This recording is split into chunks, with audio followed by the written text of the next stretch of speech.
Morning. Welcome to the Haywood County Board of Commissioners meeting for August 3rd, 2015. We'll begin with the Pledge of Allegiance. If everyone would please stand. Pledge allegiance to the flag of the United States of America, to the republic for which it stands, one nation, under God, indivisible, with liberty and justice. Let us pray. Dear Lord, thank you for today and allowing us to live in Haywood County. Continue to remember the DeSimone family and the town of Maggie Valley as they heal from their tragic loss. Watch over our citizens and guide us as we make decisions for the betterment of our county. Protect our troops abroad and those who protect us here at home. In your name. We'll move to the public comment session. Is there anyone present who would care to address the board?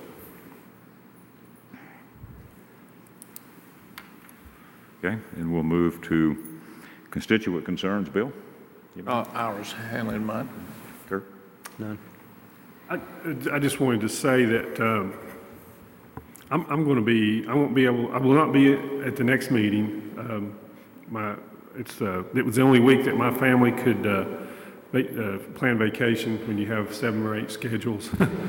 This one got, so I got kicked to the back. So I will not attend the next meeting. I'll be with my family on vacation. And if Kirk, I have the prayer, if you would do that for me, and then I'll do it the next time. So I appreciate that. Also, I wanted to mention, because I won't be here next time, is their county fair is going to be the end of the month, and the last week of the month will be the county fair. And just wanted to announce that we're going to have, one of the things that we're going to have this year is there's a reality show called Lizard Lick, and I don't really watch it, but it's real popular, I understand. So they're going to be there during the fair. And also there's a character in the cast called Big Juicy, and she's going to be there Sunday. So if anybody that watches the show and knows the folks, there'll be a VIP event to meet the cast, and the tickets for that are $40. And you can buy those tickets at the Extension Office, the Haywood County Chamber of Commerce, or at the fairgrounds. We have office hours on Tuesdays and Thursdays from 4 to 7. So if you'd like to buy tickets for that VIP event. But we're trying to do new things at the fair, and this is one of them, and try to make the fair just a good time for everybody. And I'd appreciate it if everybody remember that and come out and support us. Thank you. Michael?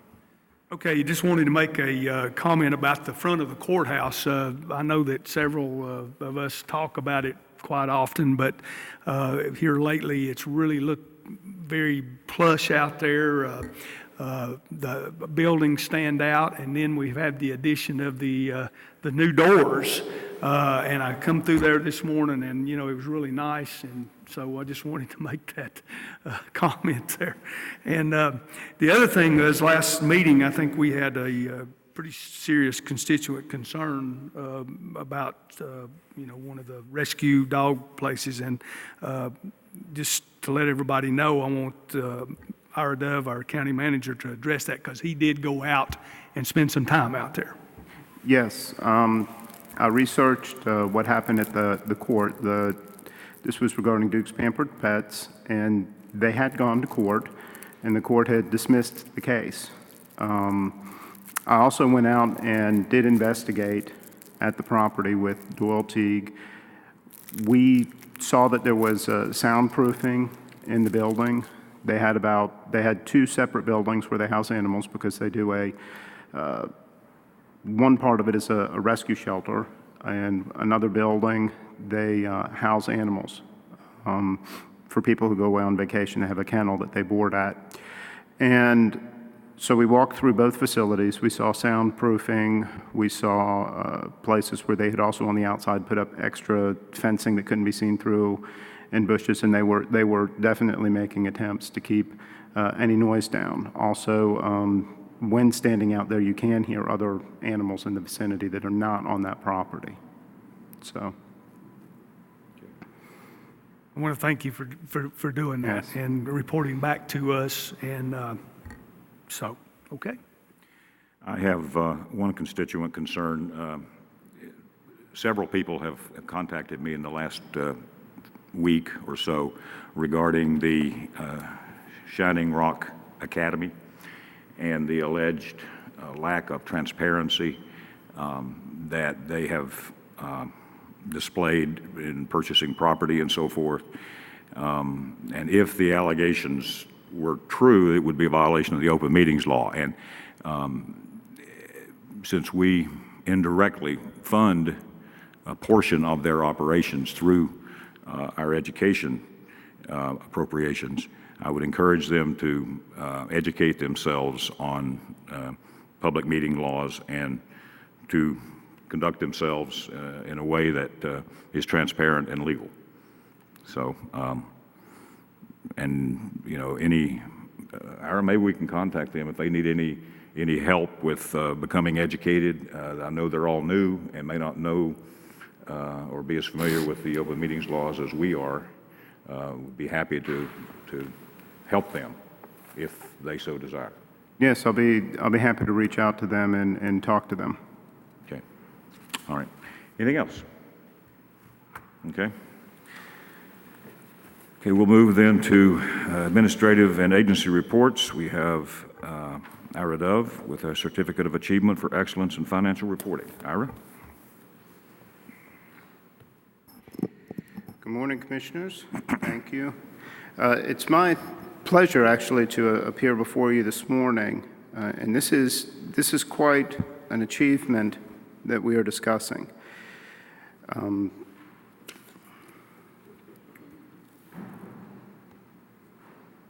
The Government Finance Officers Association every year presents certificates of achievement for excellent in financial reporting to counties that meet certain criteria on transparency. And this year, in the state of North Carolina, there were 55 counties that received this distinction in transparency. 45 did not make the bar.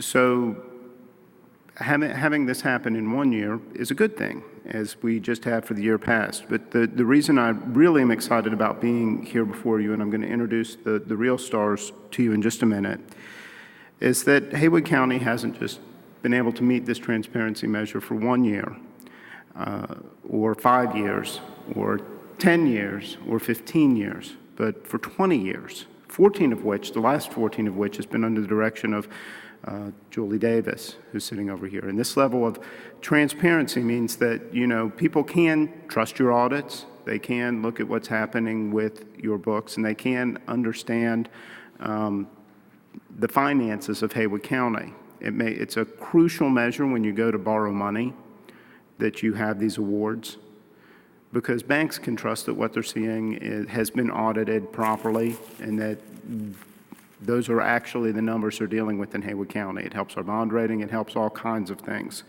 So we received another Certificate of Achievement for Excellence in Financial Reporting, but I'd like to take a minute and just bring up with me those people that make it happen. And we have behind us Vicki Cagle, if you'll come on up, and we have with us Peggy Cope and Donna Corpening and Kim Crawford. And I just realized all their names start with C. So maybe that's one of the secrets in Julie Davis to hiring a good staff for financing. But those who didn't show up today were Diane Fitzgerald and Kelly Mosser. So we have the whole crew with us, and these ladies through the years and this year has spent a lot of hours making sure that everything was done right, so that you don't have to worry about the finances of Haywood County. And particularly their captain, Julie Davis, is with us today. Thank you all. It's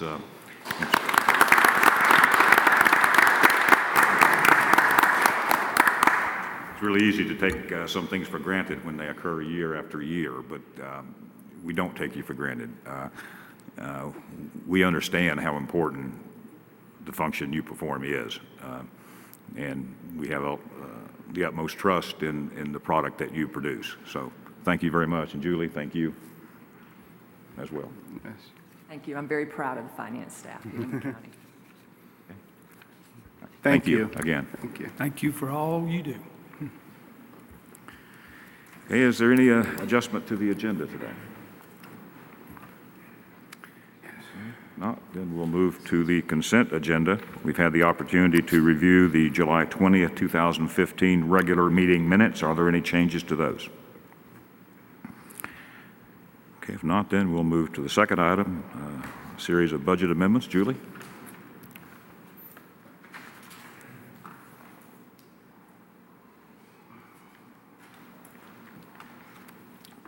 I want to thank you for recognizing the great staff that I have in the finance office here. The first budget amendment is public safety grants. And what I'm doing here, we do this every year right after the close of the fiscal year and the start of the new one. We have some grants that actually span multiple years. And we had them budgeted. You'd already approved them last year. And what we're doing is making sure they're budgeted this year. The two that we have at this point are the public safety grant and a emergency management special programs grant. The public safety grant is what we call an arrest grant, and it's for a sexual assault response team program. And the emergency management grant is for hazardous materials reporting. Questions there? Okay.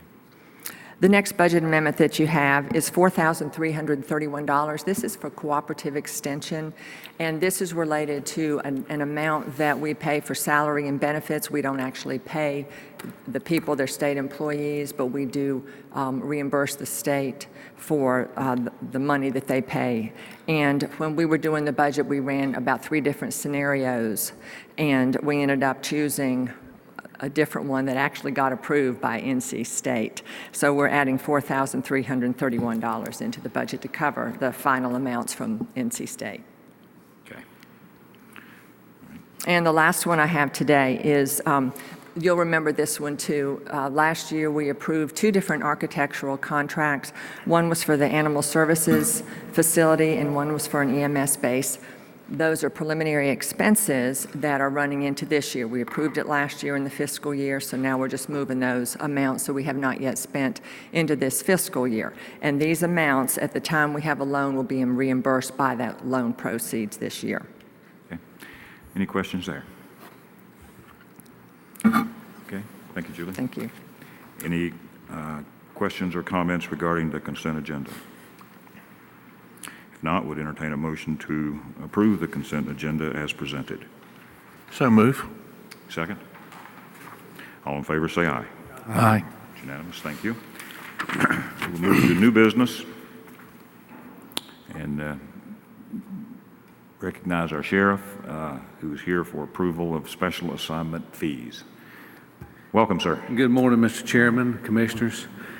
I am with you today to ask the board to approve a pay plan for the Sheriff's Office for special assignments, which are requested extra duties above our normal daily assignments. Haywood County, just like other counties surrounding, receives numerous requests by the public, companies, organizations, different entities, and to include a lot of churches now, for law enforcement services, for traffic direction and security that is public in nature.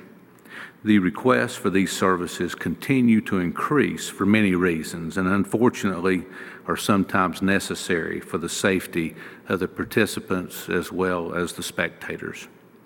Because of our manpower situation and the number of events that we have been requested to provide service for, we have reached out to other agencies throughout Western North Carolina to see what they do and what their best practices are in handling requests for special assignments and extra duty.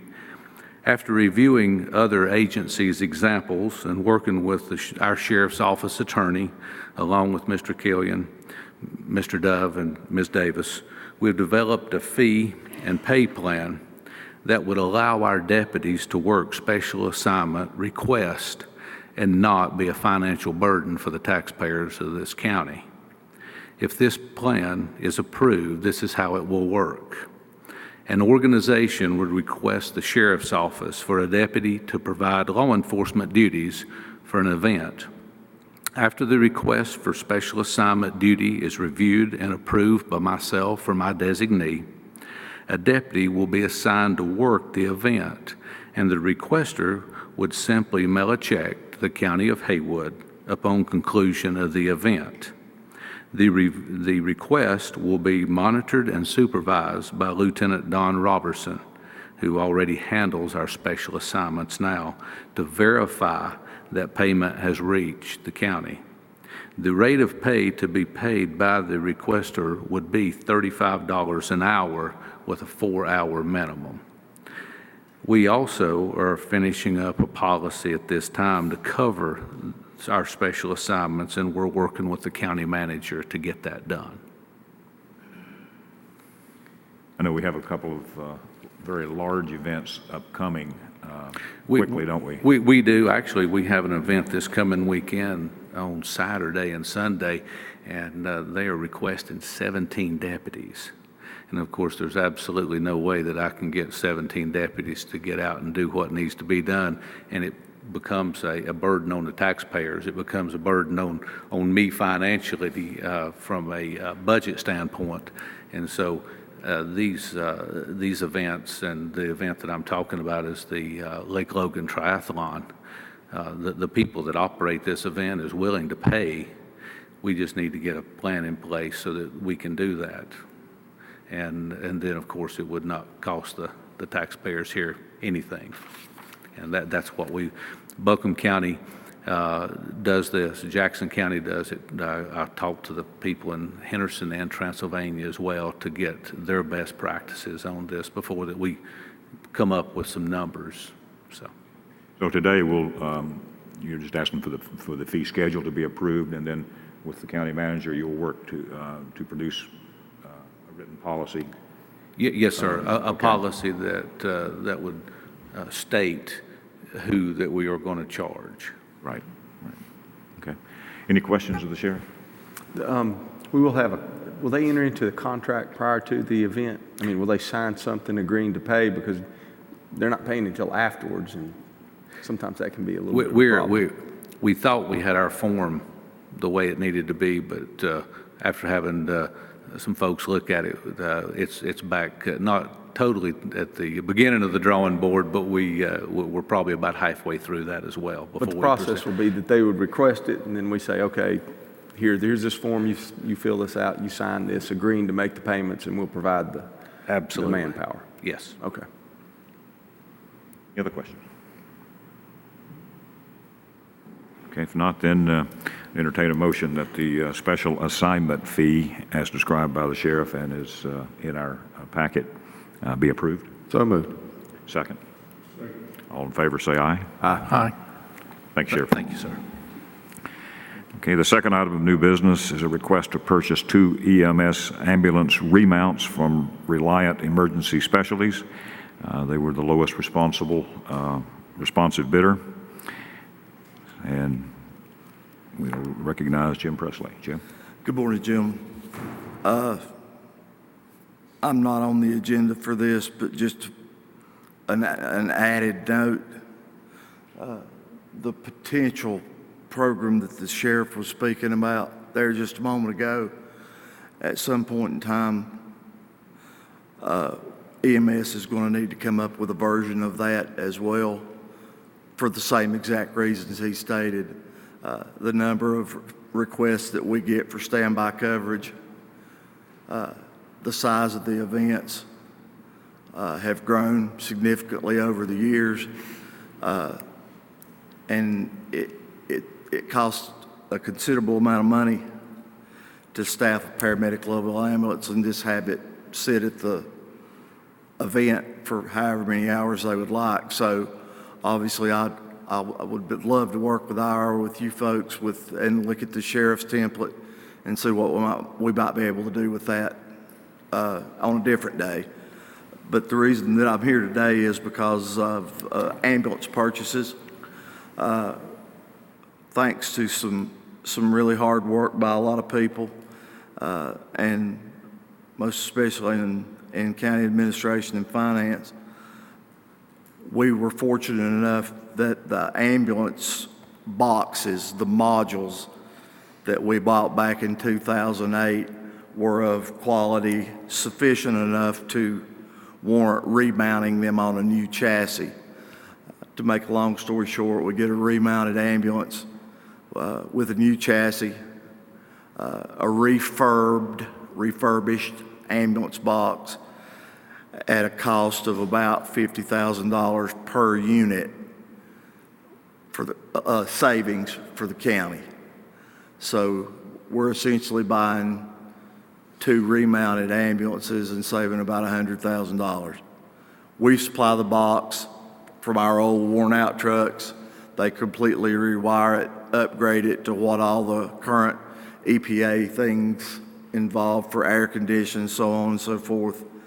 And we got a very early start on it this budget year just because the process takes longer as opposed to just building a new one on an assembly line.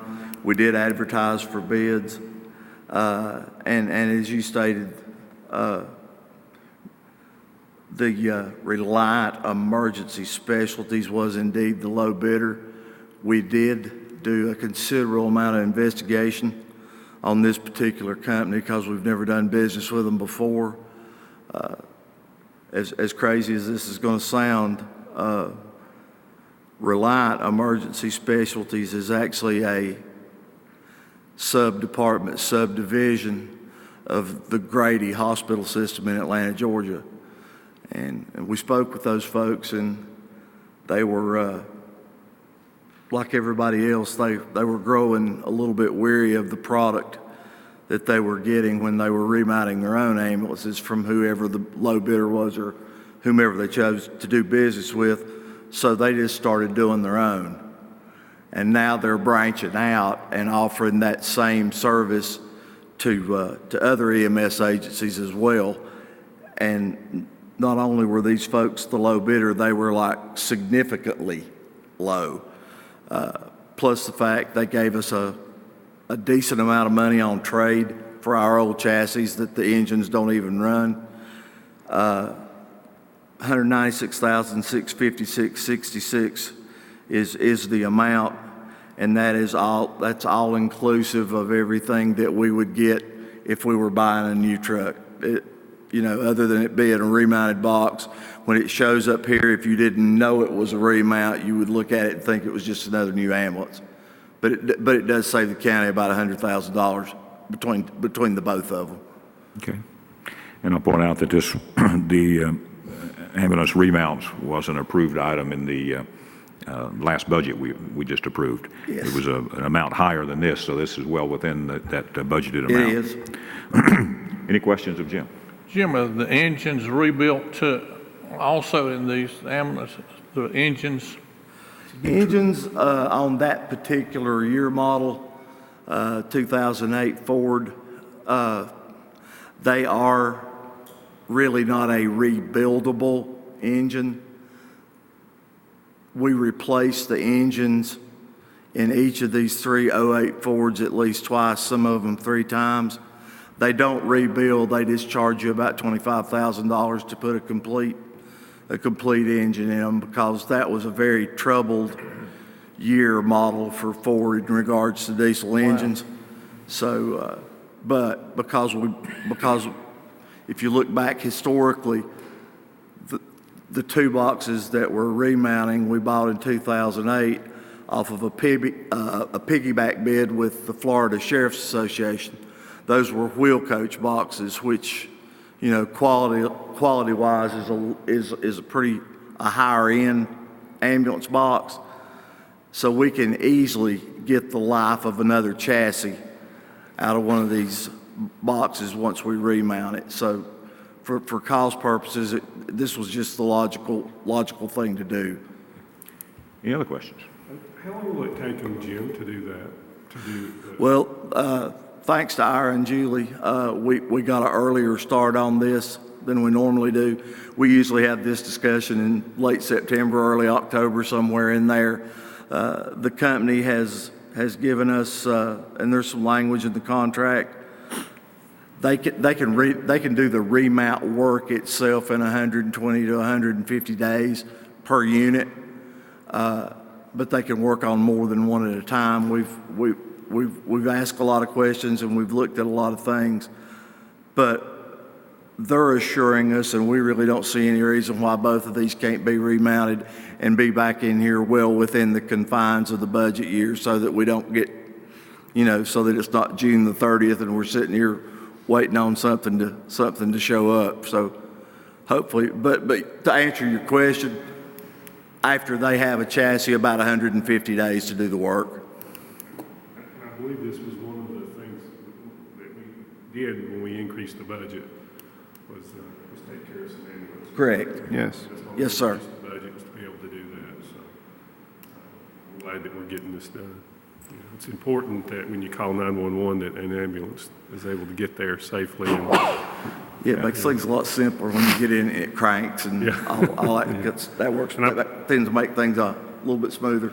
I appreciate y'all working with us through the bad times, when we had to. No, we had to put. We did, but we did some creative stuff and some cost-saving measures, and we did survive all that, and now we're hopefully getting back on track with a little bit more of a predictable plan on how we replace units, and this is certainly a good start toward that. Yeah, and I remember, just one other comment, I remember during last year around Halloween, I think it was Halloween, that we actually had to get help from Buncombe County and the Haywood County Rescue Squad, I believe, to help EMS because actually we had the number did. of calls. We were short on vehicles as far as spares go, and we had to rely on more than one occasion some help from like Cherokee Tribal EMS on that side, and Buncombe County is very good too because they have an ambulance base that's fairly close to the county line there on the old road, so that they were able to help us as well. So I'm not being critical. What y'all just had to do what you had to do, but we had a shortage, and it was a volume of calls that we had to do that, sir. And maybe this will help relieve that because we can't be doing that all the time, No, so. we hope that we've had much better luck with the Dodge chassis that we're running right now. The downtime we've had with those is literally a pittance of the problems we were having with the Fords. So hopefully this will be a step in the right direction. Anything else? Okay, if not, then we'd entertain a motion to approve the purchase of 2 EMS ambulance remounts from Reliant Emergency Specialties Incorporated for the low bid amount of $196,656.66. I'll move. Second. All in favor, say aye. Aye. It's unanimous. Thank you. We'll stay with Jim for Yes, sir. approval Briefly. to purchase another ambulance. We did, yeah, we did, or we hope to.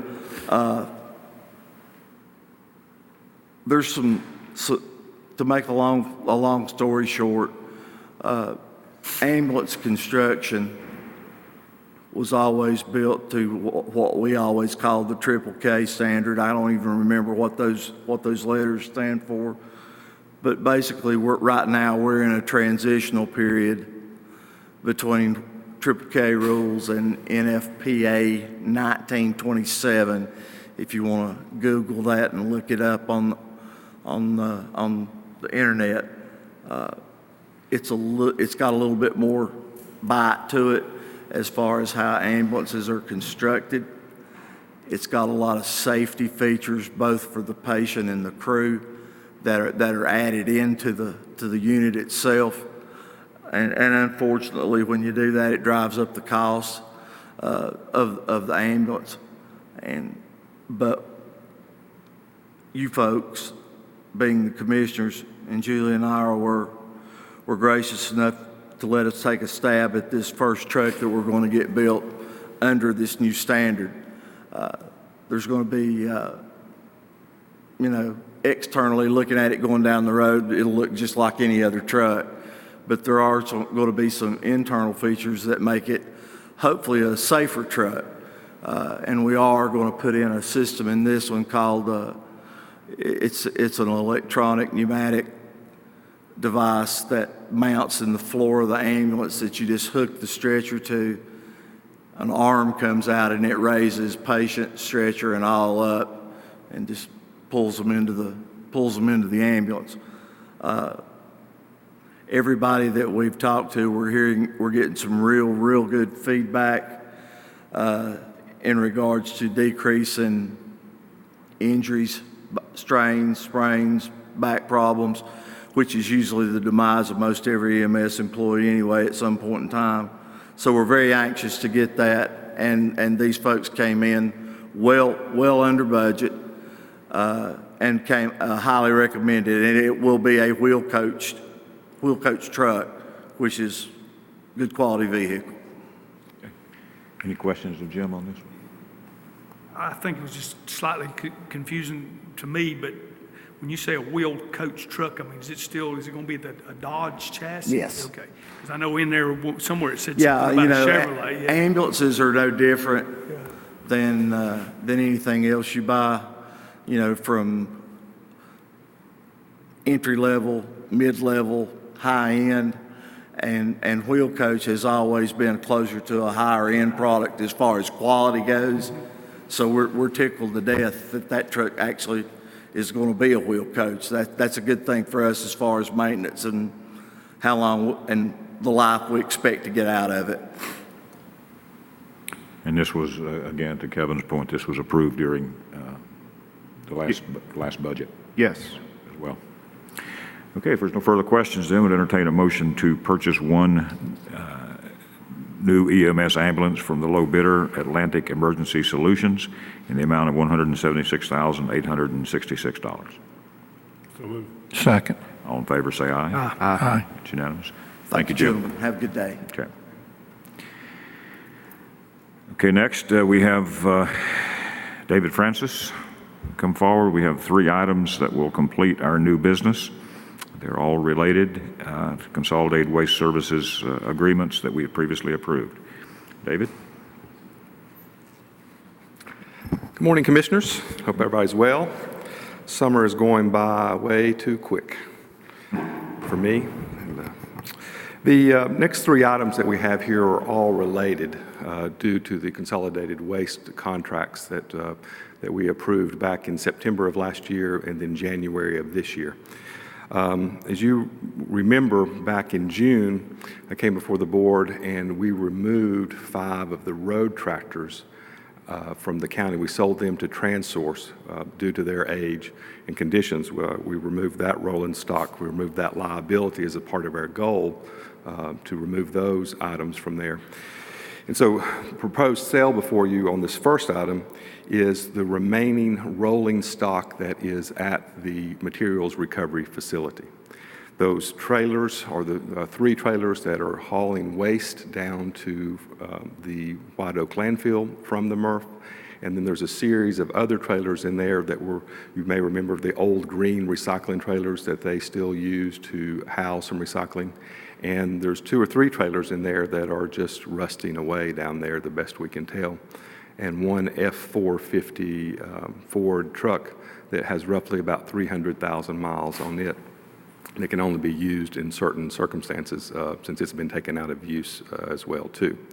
So that is part of the first sale is a negotiated offer sale, much as we did with TransSource for $1,000 for those items there.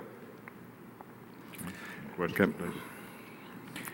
If not, then we'd entertain a motion approving the resolution declaring as surplus property 1 2004 F450 and 10 waste to recycle trailers and using a private sale to dispose of these. So move. Second? Question. Second, see. Okay. Okay. Now I've got Now- a question. I'm sorry. In other words, they're all, grouped together and we're identifying them or declaring them surplus. We've already got a bid, right? Yep. And then they'll go CDWS. for 10 days. Now, will they be able to purchase individual or is it all a lump sum? Okay.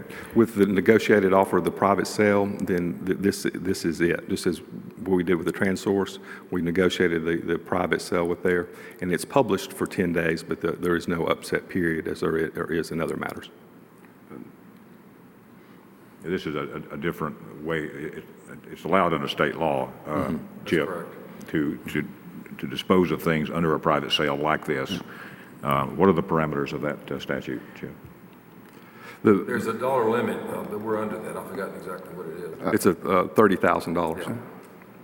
Have to, anything that exceed that. The truck, does it run? It runs sparingly.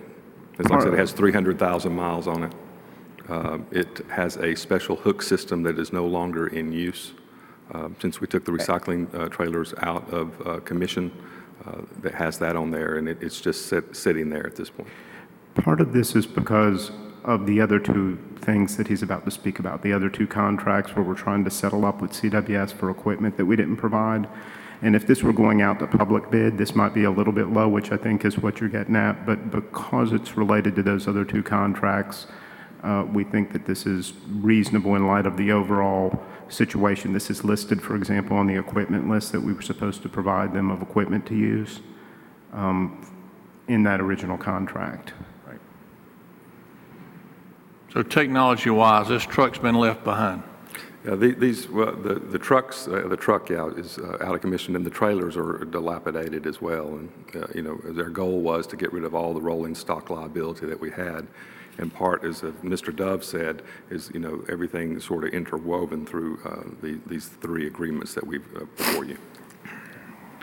Any other comments or questions? Okay, we have a motion and a second. All in favor, say aye. Aye. Okay. Go ahead, David. The fifth item, requesting approval of an amendment to the Consolidated Waste Services Convenience Center agreement. Thank you. Moving to the next item, in our January agreement concerning the running of the convenience centers and the MRF, the county proposed provide CWS with the use of certain equipment, including the items were trucks, trailers, computers, phone systems, internet, and other things that are listed in Exhibit A, which included other equipment, bobcats, and other items through there. We knew that the age of the fleet, that something during the next 10-year agreement that with the county and CWS that would need to replace the trucks and the trailers. However, we thought this would be down the road, no pun intended. So due to the deteriorated and dilapidated condition of the equipment and our accelerated plan that we are using to remove this equipment out of the county name and liability, CWS lost the use of the rolling stock, the computers, the phone lines, and the other equipment. This agreement is to resolve any and other contract items and to reimburse CWS $31,000. Okay. And this is the end of the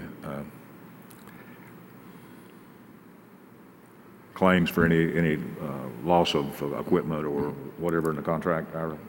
Yes, for the loss of the equipment. We're still responsible for the buildings, but this is Right. for all loss of equipment, and that's why it was tied in with the other deal that we just spoke about, because that's part of the equipment, and so he'll pay us $1,000, and then we won't get it back at the end of the day. So this will satisfy all outstanding Correct. issues? Okay. CWS has had to spend over $100,000 with the new tractors that they brought in and the upgrade of the other equipment they've had to do so far to date. So this is something, and Mr. Welch, I believe, is back there, that we had a lot of conversations about, and we've resolved this. Any questions of David on this?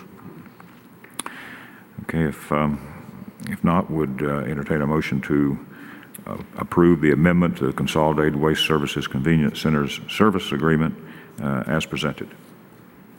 And Chip, you've looked at this. I have. I've reviewed. In fact, David and I have been looking at these for some time and made numerous revisions to both agreements. Okay, I would entertain that motion. So moved. Second? Second. All in favor, say aye. Aye. It's unanimous, thank you. And the last item, David, is a second amendment to the contract. And this is, this last bit on the item is to clarify some of the hauling aspects.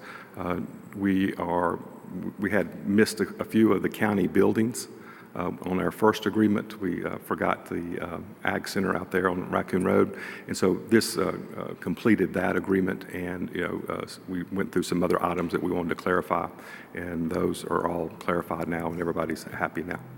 And this doesn't provide any additional funds, it's just cleaning up the contract. Correct. There's no funding in this. It's just clarify a few points. Okay, and Chip, you've looked at this one as well? Yes, same answer before. We've been reviewing these in tandem, really, been looking at both of them together.